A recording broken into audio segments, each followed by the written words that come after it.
Que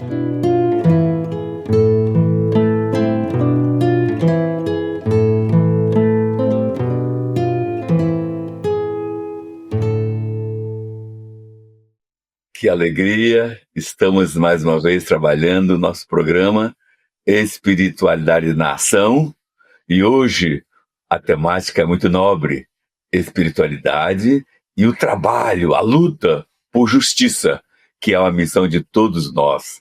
Cada vez mais precisamos de não só trabalhar a justiça, mas gerar um clima onde a população entenda seus direitos, que justiça passa pelos direitos. Conosco hoje, Thay Araújo, educadora popular. Ela trabalha muito a partir do que ela tem de formação, licenciada em História, pós-graduando também em História da Arte, e ela conhece profundamente o viver e o ser de uma sala de aula, inclusive grandes traumas que gera sala de aulas de péssima qualidade nos 4 cantos do Brasil, prejudicando a nossa juventude de crescer, especialmente a juventude pobre e negra. A Thay também faz parte da Comissão de Ética da Universidade Estadual de Minas Gerais, e a Thay também desenvolve programas de racial, e acima de tudo, ela trabalha fortemente cultura e cidadania através de base em Minas Gerais. Conosco, Araújo. Eu sou Thay Araújo e venho da luta por um Brasil onde a justiça não seja privilégio, mas um direito de todos. Hoje, essa conversa é sobre enfrentar o que nos adoece, nos oprime e nos silencia. Estou feliz em estar aqui com vocês, querido Frei Davi, e com o Chavoso, e vamos juntos, porque a justiça, né, se conquista com coragem e com o coletivo. Gente, também o convidado de hoje é o nosso querido irmão Chavoso da USP. Por que Chavoso da USP? Lógico, é alguém da periferia que ousou quebrar as paredes e entrar na USP, se formar na USP. Ele é um youtuber muito querido, muito seguido, palestrante, professor, sociólogo. E a USP, seu campo de formação, continua sendo um campo de atração. A missão dele é atrair a juventude o máximo possível para ingressar na USP. Ele é filho de nordestino, sobrevive aqui na Zona Norte, no sentido de enfrentar todas as intempéries aqui em São Paulo. Quando estudante de Ciências Sociais na USP, ganhou popularidade nas redes sociais ao promover debates críticos sobre desigualdade, sobre despertar da consciência dos grandes da USP para com a periferia. Ter um olhar de respeito e de integração da periferia, bem como trabalhou muito a periferia, despertando-a para as questões políticas. Chavoso, se apresente e dá um oi para o nosso povo. Salve, Frei, salve, Thay, salve para todo mundo que está aí acompanhando a gente. Muito obrigado aí pelo convite, é uma satisfação enorme para mim estar aqui hoje para conversar com vocês sobre todos esses assuntos aí muito importantes. Chavoso, meu irmão, você tem consciência que a relação entre justiça e as periferias é complexa. Ela desenvolve muitos desafios, uma vez que o acesso à justiça formal e a garantia dos seus direitos, a maioria das vezes, não chega ao nosso povão, especialmente periferia. As periferias, frequentemente marcadas por desigualdades sociais, pobreza e violência, criam mecanismos informais de resolução de conflitos. E nessa perspectiva é que hoje trabalhamos espiritualidade e luta por justiça. Vamos refletir um texto bíblico? Defendei o fraco e o órfão, justificai o pobre e o necessitado, livrai o fraco e o necessitado, tirai-os da mão dos ímpios. Mateus, capítulo 5, versículo 6. Meu irmão Chavoso, nessa relação oprimido e opressor,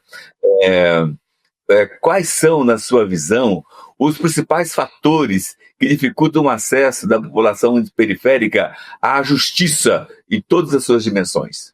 Isso é um problema estrutural, no sentido de que vem desde a estrutura, desde a raiz do nosso sistema de justiça e da nossa sociedade, de um modo geral, como ela está organizada, de como ela está dividida entre classes, entre ricos e pobres, e burgueses e trabalhadores, e como o Estado ele é burguês, a justiça ela é burguesa, isso tá desde a sua origem aparelhado por essa classe. É isso, é um sistema feito para beneficiar os mais ricos, para garantir que eles vão ter o domínio sobre a gente, que eles vão ter o controle sobre o território, que a gente não pode fazer nada para isso, a gente não pode ameaçar esse poder deles, porque se a gente ameaça de alguma forma, por exemplo, fazendo uma ocupação de uma terra ou de um prédio abandonado, imediatamente a justiça vai estar lá para mandar a reintegração de posse ser feita. Como eu disse, essa questão de não existir acesso à justiça para nós é intencional, é estrutural, não é uma falha dentro do sistema, é o sistema agindo exatamente da forma como ele foi programado para agir. E eu posso citar até um exemplo de ocupação, processo de um ex-prefeito de Guarulhos que processou por calúnia. A acusação dele foi calúnia e injúria, né? Porque eu fiz críticas políticas a ele e à gestão dele por ter fechado uma empresa na qual minha mãe trabalhava como faxineira, exatamente, a Proguaru, e aí 5 mil trabalhadores foram da minha mãe, e por fazer essas críticas eu sofro esse processo, né? E aí eu fui condenado na primeira instância no começo desse ano, e logo mais eu vou ter audiência aí no Tribunal de Justiça de segunda instância. Desde as primeiras audiências eu já vi como que estavam todos ali juntos contra mim, digamos assim, né? Então, desde o próprio prefeito até a juíza, o promotor do Ministério Público, parece que todos eles já estavam alinhados ali e preparados para me condenar, né? Então, tentavam me induzir ali a aceitar o acordo para que o processo não seguisse, faziam meio que ameaças assim subliminares, né? Dizendo que eu sou muito novo para perder meu réu primário e coisas nesse sentido. Então, ali para mim já ficou muito claro que, enfim, como eu disse, estavam todos contra mim, que a justiça não está ali para agir ao meu favor, para agir ao nosso favor, mas para agir a favor de pessoas que são poderosas, né, como é o caso desse ex-prefeito. Chavoso, fala pra gente, o que representa ocupar uma universidade como a USP, sendo um jovem de periferia, e como essa conquista se transforma em ferramenta e luta coletiva? Eu acho que para nós, assim, pessoas de periferia em geral, principalmente mais jovens, entrar em universidades já é uma coisa muito grande, uma conquista muito grande, né? Mas quando a gente fala das universidades públicas, principalmente, e acima de tudo a USP, é uma coisa muito significativa, é uma conquista muito grande, né? Porque, contraditoriamente, as universidades públicas, elas são justamente as mais inacessíveis no nosso país. São aquelas que mais foram feitas para as pessoas mais ricas. Muita gente acha que a universidade pública foi feita para nós e então, enfim, a gente deveria estar lá dentro e tal. E, de fato, a gente precisa estar lá dentro, mas ela não foi feita para nós. Entrar lá dentro é um ato de contrariar a lógica desse sistema e de como as coisas foram feitas, foram organizadas, foram arquitetadas aí pelas classes dominantes. Então, desde que ela foi fundada em 1934, o governador de São Paulo, na época, que vai assinar o decreto ali de fundação dela, ele vai escrever lá que essa universidade teria como objetivo formar as classes dirigentes do nosso país.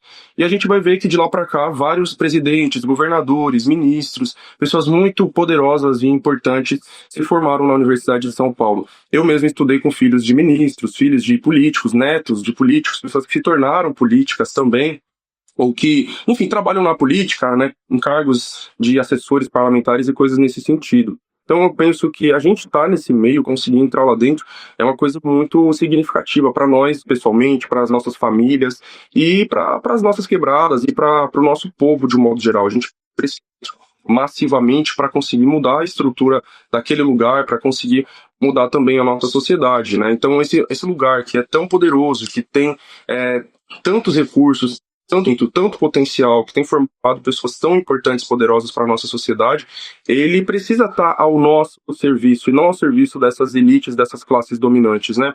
E ainda conectando isso com o meu processo lá do prefeito, eu só consegui ter uma advogada particular para me defender por causa da USP, né? Tipo, não por causa da instituição em si, mas por estar lá dentro, né? Então, amigos meus da faculdade de Direito me indicaram uma advogada que era formada lá para me defender. Daí hoje é ela quem me defende, né? Senão eu estaria, na época, né, dependendo da defensoria pública, por exemplo, que é extremamente importante, mas que também é bastante limitada, né? Infelizmente, a gente ter um advogado particular, no caso, acaba, sim, fazendo com que a gente tenha mais atenção para o nosso caso e maiores possibilidades de conseguir se defender e até, talvez, de ser inocentado. Isso eu só consegui mesmo por estar dentro da universidade. Meu irmão Chavoso, que bom saber que você é um cara compromissado com o povo da periferia, como todos nós.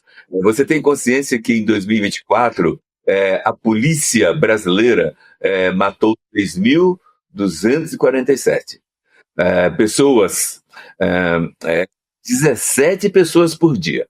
Uma das polícias mais violentas do Brasil é a polícia do Estado de São Paulo. A polícia do Estado de São Paulo, que deveria proteger a todos nós, pobres e ricos, ela protege os ricos e nos olha para nós afro-brasileiros e nós pobres como ameaça aos ricos. Isso é uma deturpação do papel da polícia. A polícia de São Paulo, sozinha, mata mais do que todas as polícias do estado dos Estados Unidos. Então, todos os Estados Unidos junto mata menos pessoas do que a polícia do estado de São Paulo. Na sua opinião, como homem que vem e sofre junto à dor do nosso povo, qual seria a estratégia para nós botarmos em conjunto e com eficiência e com possível eficiência, na verdade, né? Enfrentar essa estrutura de extermínio e defender nossa juventude? Então, em primeiro lugar, a gente precisa entender por que isso acontece e qual que realmente é o papel da polícia. E nesse ponto eu vou respeitosamente discordar do senhor. Isso não é uma deturpação do papel da polícia. Isso é a polícia agindo exatamente para o que ela foi programada. Então a polícia militar, principalmente, que é a que mais mata, né, entre todas, ela surge exatamente com essa função. É com a função de proteger as elites, proteger os mais ricos e atacar os mais pobres, matar a população negra. E, né, tendo em vista que essa polícia surge durante a escravidão ainda. Então, falando da polícia militar a nível, Brasil, de um modo geral, né? Ela vai ser criada no Rio de Janeiro em 1809, assim que a família real portuguesa chega aqui no Brasil. A Polícia Militar de São Paulo, se eu não me engano, ela é fundada em 1831 ou 1830, em algum desses 2 anos. Quando ela é fundada, ou seja, ainda durante a escravidão, o primeiro nome dela é Milícia Bandeirante. Então ela já surge homenageando os bandeirantes, essas figuras históricas grotescas que são os portugueses, os colonizadores que invadiam os territórios indígenas, destruíam as aldeias, caçavam pessoas negras e pessoas indígenas. E ela é fundada pelo primeiro governador do estado de São Paulo, na época chamado presidente, né, de São Paulo, que era o coronel Rafael Tobias de Aguiar, um fazendeiro, um escravocrata, um senhor de engenho, que hoje leva o seu nome na Rota, a tropa de elite da Polícia Militar de São Paulo, né? Rota Rondas Ostensivas Tobias de Aguiar. Então, hoje, essa tropa de elite da Polícia Militar de São Paulo, que é a mais letal, que é a que mais mata, Tobias de Aguiar, dizia abertamente que torturava os seus escravos, seus escravizados, na verdade, né?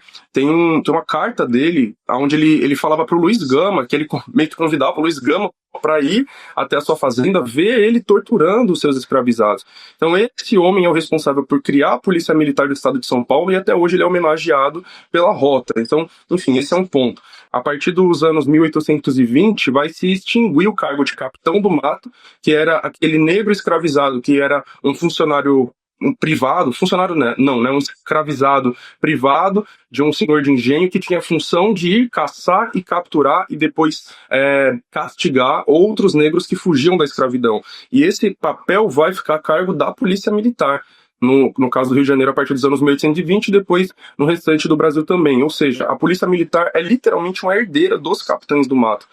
Enfim, eu falo tudo isso para a gente conseguir entender de fato que tudo isso que acontece não é por desvio de conduta ou qualquer coisa do tipo, mas é a instituição agindo exatamente para a função para qual ela foi criada, tá ligado? Tudo isso que a polícia militar faz, essa quantidade imensa de mortes, e mortes principalmente de pessoas negras, mas também a violência contra povos indígenas, como a gente tem visto muito lá no sul da Bahia, por exemplo, ou no Mato Grosso do Sul, em outros estados, tudo isso é a polícia militar fazendo exatamente, cumprindo exatamente com a função dela. Então acho que esse é o primeiro ponto para a gente conseguir mudar as coisas, é entender o que está acontecendo, porque acho que a maior dificuldade para conseguir mudar as coisas é justamente quando a gente parte de explicações equivocadas, né? Então, quando a gente pensa, por exemplo, que são, como eu disse, desvios de conduta, ou como as pessoas dizem, são algumas maçãs podres, e coisas nesse sentido, a gente não entende qual que é o real problema. Então, o problema ele é esse, ele é estrutural, ele é histórico, e ele tem essas raízes na escravidão. E, voltando em coisas que a gente já falou hoje, essa desigualdade de classes dentro da nossa sociedade. Dentro de uma sociedade capitalista, dentro de uma sociedade de classes, a elite, a burguesia, a classe dominante, ela precisa ter o controle sobre a população e um controle, inclusive, através da violência, para que esse povo nunca se levante, nunca tente tomar o poder. Então já era assim lá no Brasil colônia, essa burguesia continua precisando que o povo não se levante e não tome o poder. Então, para tudo que a gente precisar mudar na nossa sociedade, inclusive essa questão da violência policial, a gente depende muito da organização da população. Então é da conscientização do povo e da organização do povo, para que esse povo faça, por exemplo, a sua autodefesa, entenda que a nossa defesa, a nossa segurança não vai vir desse Estado colonial, racista, capitalista, não vai vir de nenhuma instituição desse Estado, inclusive das suas polícias, mas só o próprio povo organizado pode conseguir se defender e pode conseguir defender os seus territórios e pode conseguir também combater essas elites e essas instituições e construir uma outra sociedade. Claro que enquanto a gente não chega nessa outra sociedade, mudanças dentro dessa sociedade são necessárias também, mas a gente tem que entender que elas são limitadas. Mas mudanças como, por exemplo, a implementação de câmeras nas fardas dos policiais, a gente tem visto que tem sido uma medida bastante importante, então a gente precisa se organizar e lutar por isso, pela expansão dessa política de câmeras nas fardas, câmeras que gravam imagem, áudio, que não possam ser desligadas, que gravem o tempo inteiro, dentre outras coisas, outras reformas que a gente pode e precisa lutar. A gente precisa pautar, por exemplo, o fim da justiça militar. Por que ainda existe uma justiça especial para os militares, para os policiais militares, né? Isso é outra coisa que contribui muito com essa impunidade. Questão midiática também. A mídia, ela é muito responsável para que a população naturalize todo esse genocídio, né? Quando jornais como Balanço Geral, Brasil Urgente, Cidade Alerta estão dizendo para a população que a polícia tem mesmo que matar, porque se matou é bandido, o bandido tem que morrer e coisas nesse sentido, tá fazendo com que o próprio povo aplauda a sua morte. Então esse tipo de programa precisa ser proibido ou bastante limitado, como aconteceu no Uruguai, por exemplo. O ex-presidente Pepe Mujica fez isso por lá. E assim vai, né? Enfim, são muitas pautas que a gente tem para defender, mas não momentâneas, eu digo a curto e médio prazo, mas também lutas aí para pensar num longo prazo, para pensar num futuro, num horizonte, né?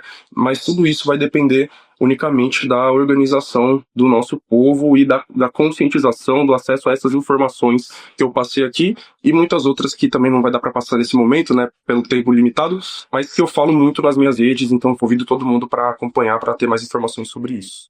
Tiago, a nossa querida escritora e socióloga Sueli Carneiro, ela fala sobre essa abolição, né? Foi isso. As pessoas estão livres para apodrecer e morrer nas sarjetas desse país. Eu queria muito que você falasse para os jovens, né? Como você enxerga esse papel da juventude periférica na denúncia e na resistência de todo esse genocídio. Bom, quando a gente fala do genocídio da população negra, mas também da população indígena, a gente tem que também observar que existe um perfil de quem é o grande alvo desse genocídio, né? Então não claro, a população negra em geral é prejudicada, a população indígena em geral é prejudicada, e são perseguidas, estão mortas e tudo mais. Porém, especificamente os homens jovens negros e indígenas que são os principais alvos desse processo de extermínio. Dessas 6 mil pessoas mortas, 99% são homens, 80% são pretos e pardos, e a maioria são jovens de 18 a 29 anos. Então, esse é o perfil principal do genocídio no nosso país. Quando a gente olha para os povos indígenas, também saiu mais recentemente um relatório do Conselho Indigenista Missionário, que eu não lembro exatamente os números de cabeça, mas que também apontam que a maioria dos indígenas mortos nesse último ano, que inclusive teve uma crescente no número de indígenas mortos, a maioria são homens e a maioria também são jovens.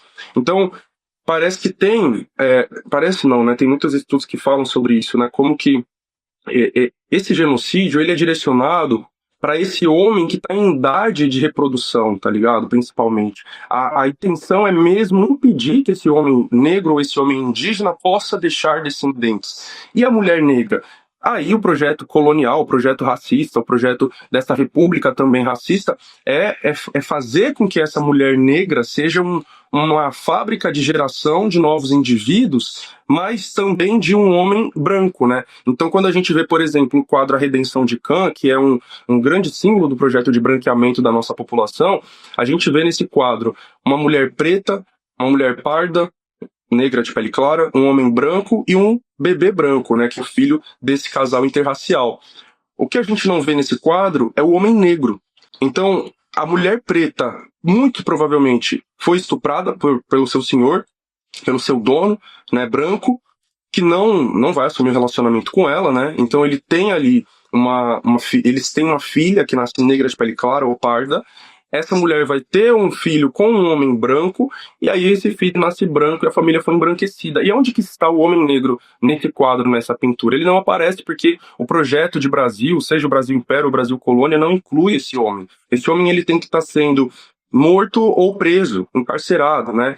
Então, a gente tem que ter essa noção. Ao mesmo tempo, mesmo que a mulher negra, a mulher indígena não seja o principal alvo desse genocídio, é ela quem mais vai sofrer e quem mais vai lutar a partir dessas mortes e desses encarceramentos, né? Quem está na linha de frente da luta contra isso, da luta contra o encarceramento em massa, da luta contra o genocídio, são as mulheres negras, são as mulheres indígenas. São elas quem vão fazer essas manifestações quando a polícia mata seus filhos, mata seus companheiros, ou quando essas pessoas são aprisionadas injustamente, ou mesmo, entre aspas, justamente, são elas que vão até a porta dos presídios para visitar, para levar coisas para eles, né? Enfim, então, no final das contas, vai afetar ambos, né? Mas quem está sendo morto mesmo na prática são esses homens jovens negros indígenas, e é eles quem principalmente precisam acordar para isso e tá nessa luta, né? Como é o meu próprio caso, eu tô nessa luta para que eu não seja o próximo alvo. Infelizmente, parece que muitas pessoas só entram para a luta quando acontece com elas ou com alguém próximo delas, e a gente não pode permitir que seja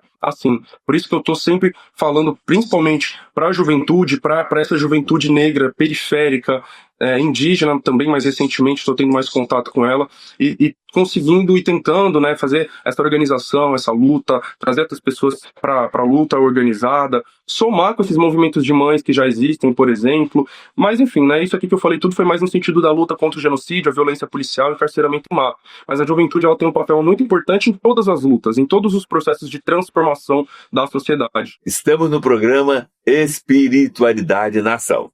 Você dê seu like, onde esteja, dê seu like, jogue sua rede social.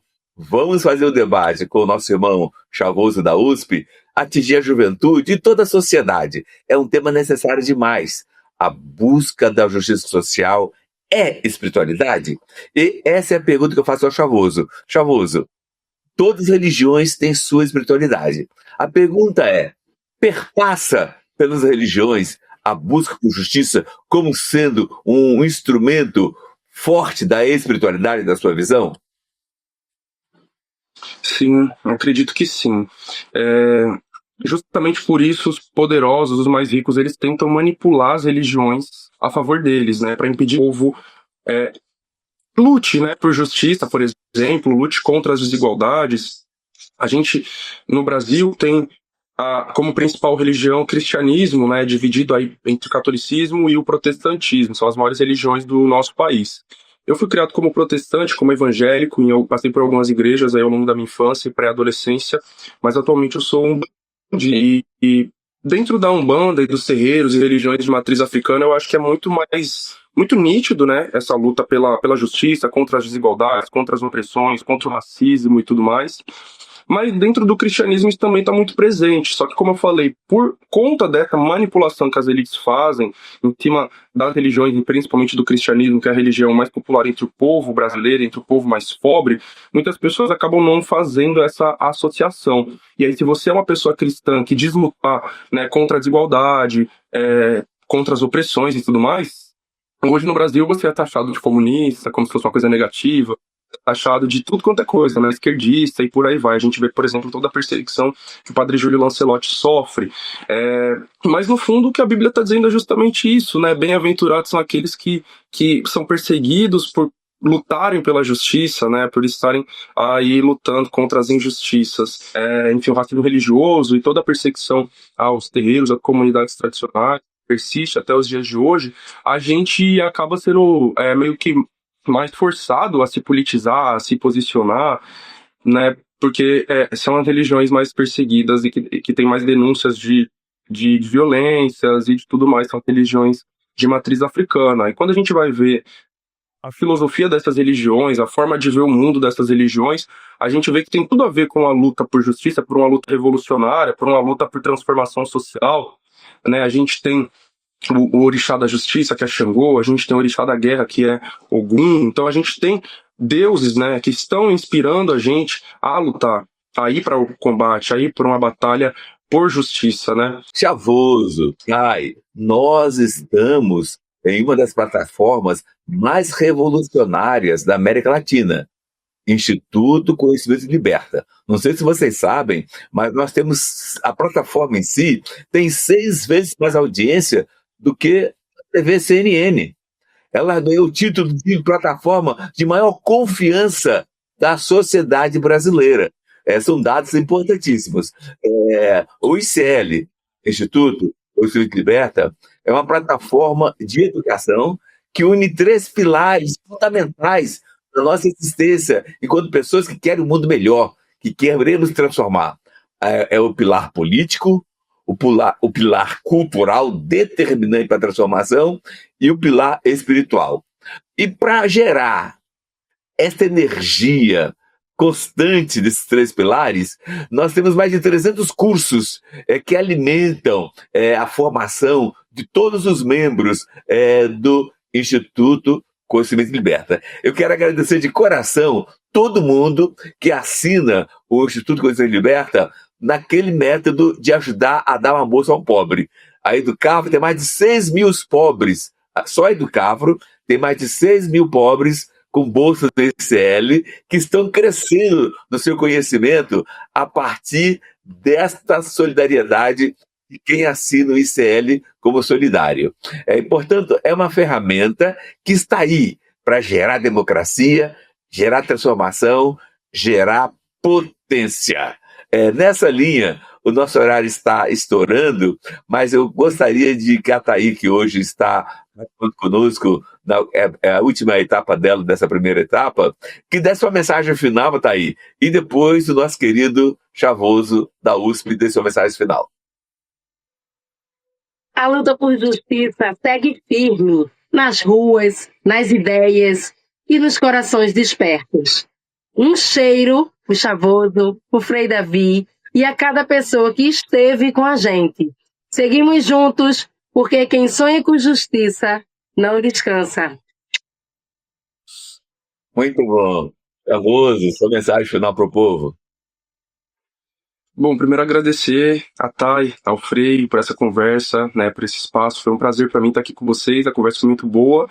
E a mensagem que eu deixo é essa, reforçar a importância da luta coletiva, a importância da conscientização, né, da busca pelo conhecimento, né, e como o Frei disse, a gente está aqui nessa plataforma revolucionária que é o Instituto Conhecimento Liberta.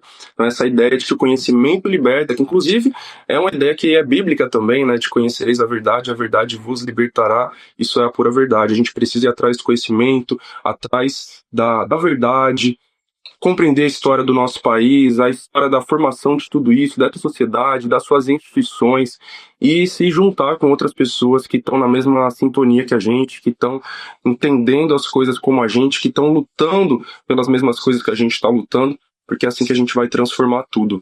É com a união e com a luta coletiva. Tamo junto e muito obrigado. Legal demais. Vamos curtir espiritualmente mais um texto bíblico? Bem-aventurados, bem-aventuradas, o que tem fome e sede de justiça, porque deles serão o reino dos céus e eles serão fartos. Lucas, capítulo 6, versículo 31.